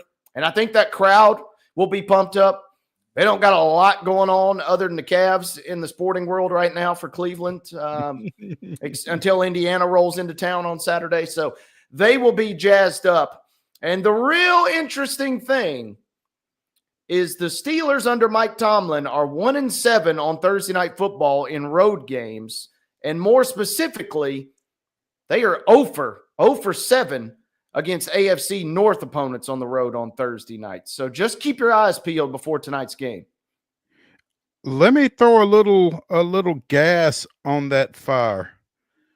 Cleveland has won its last 8 home games on Thursday night. I'm telling you, that place was electric last December. 2 of those in the past 5 years against Pittsburgh. Something's up. And, you know, there's always a Wolverine factor. Devin Bush was a standout linebacker for the Steelers before he had an injury. took a year off, went to the Seahawks, but he's on the Browns now. There's a lot of subplots and intrigue. This will be one of the ugliest of ugly Thursday night games. A lot of folks are even saying there may not even be a touchdown scored, which, as we've seen, Pittsburgh is the master of winning games without scoring touchdowns. So I think it'll be a game only the fan bases of these two teams can enjoy. But that being said, I'll be tuning in. It'll be a game only the fan bases of those two teams can enjoy, but they will enjoy it, it sounds like. So, and I mean, Pittsburgh's got a 2-game lead in that division right now. If they stub their toe, Baltimore's right back in the thick of things. Yeah, despite that 18-16 win over Baltimore this past weekend. Speaking of football, former East Robertson football standout Taylor Groves signed with Ole Miss out of the Robertson County School.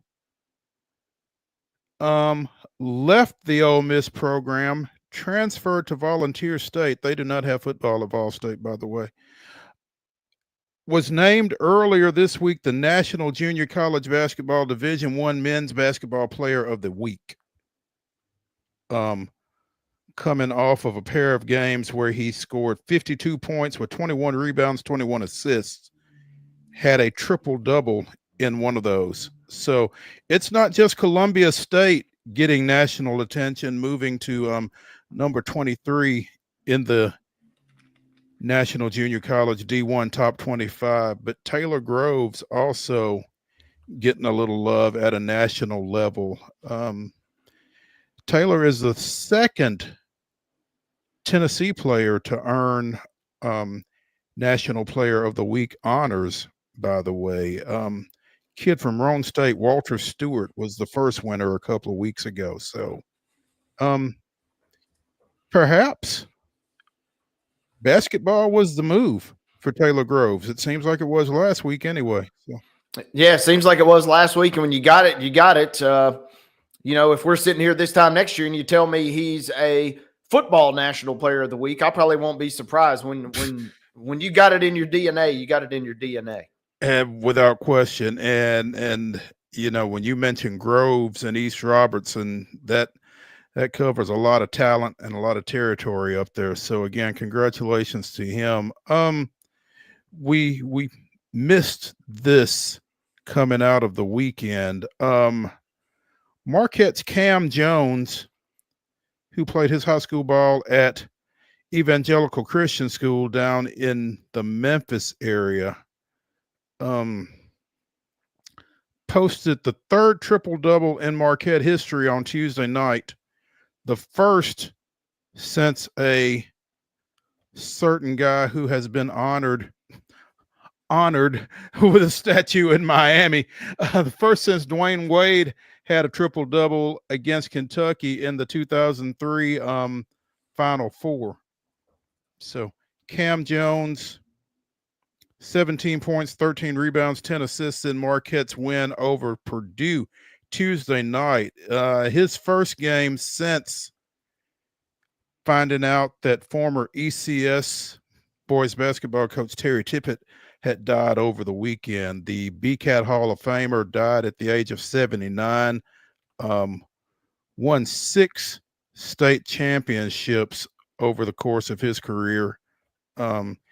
Coach Jones as a freshman at ECS, and Jones said, I wanted to really dedicate this game to him and dedicate the rest of the season to him. And again, that's pretty strong company to be in. When they mention Cam Jones and Dwayne Wade, that's not a bad place to be. Kind of surprised Jimmy Butler never had one of those. But yeah, to that point, man, you're in rarefied air talking about getting it done at a school that's had a great basketball history. Absolutely. I mean, to think that they've only had 3. The only other one, Tony Miller in December of 1994, 18 points, 10 rebounds, 10 assists. So he just kind of snuck in there. 18, 10, and 10 against Wisconsin on New Year's Eve back in 94. Again, Wade in that Final Four game against Kentucky, 29 points, 11 rebounds, 11 assists. So that's heck of an effort for Cam Jones. And we certainly want to acknowledge the passing again of Terry Tippett. Like I said, 6 state championships across his career at 3 different schools in the Memphis area. Retired after Jones's freshman season in 2018. So certainly a loss that's being felt across the high school basketball community in Memphis and in this state. So our condolences to his family and those folks down in Memphis. We mentioned Chris Sale winning the National League Cy Young Award winner, Cy Young Award earlier this week. We mentioned the Rookies of the Year as Wade made a little money. Detroit's Tarek Skubal was the unanimous American League Cy Young Award winner. And again, as did Sale, Skubal won the Triple Crown in the American League. 18-4 with a 2.39 ERA, 228 strikeouts. The 7th Triple Crown winner to win the Cy Young. I mean, I can't imagine that you wouldn't win the Cy Young if you win the Triple Crown. Yeah, I mean, at that point, what else? What did anybody else do that was better, you know? Uh-huh. So, Skubal is the 6th Detroit Tiger to win the American League Cy Young Award. Verlander, Max Scherzer, Willie Hernandez, a lureliever in 1984, and Denny McClain, who won it back-to-back in 1968 and 69. So Seth Lugo was 2nd. Guardians reliever Emmanuel Klaas was 3rd. And again, Skubal was unanimous. So pretty big move there.